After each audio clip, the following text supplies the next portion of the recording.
हेडलाईन्सचे प्रायोजक आहे NBC bearings, लांब पळण्यासाठी।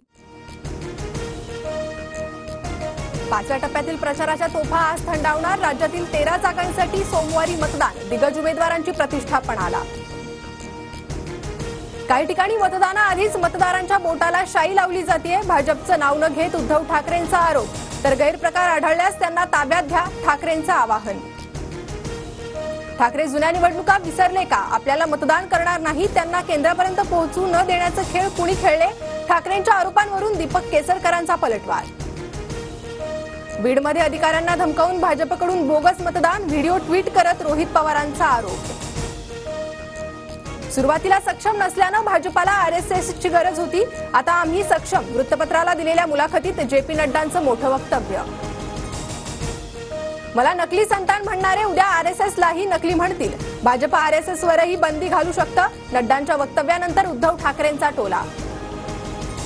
भाजपचा विस्तार झाला, पक्ष उभा राहिलाय। जेपी नड्डांच्या बोलण्यामागचा हेतू। नड्डांच्या आरएसएसवरील वक्तव्यानंतर दरेकरांची प्रतिक्रिया। मुलुंडमधील कोठेजांच्या कार्यालयाच्या तोडफोडीनंतर फडणवीसांकडून पाहणी। तोडफोड प्रकरणी 5 जण अटकेत, तर 25 ते 30 जणांवर गुन्हा दाखल। मुलुंडमध्ये महिला पदाधिकाऱ्यांवर पोलिसांनी हात उचलला। आमच्या 25 ते 30 कार्यकर्त्यांवर गुन्हा दाखल।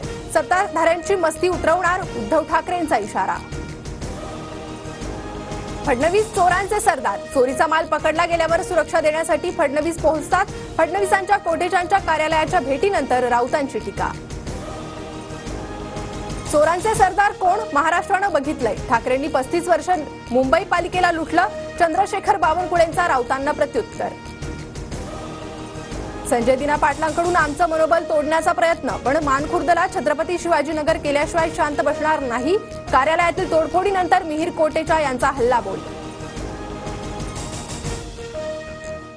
हेडलाईन्सचे प्रायोजक आहे एनबीसी बेरिंग्स, लांब पळण्यासाठी।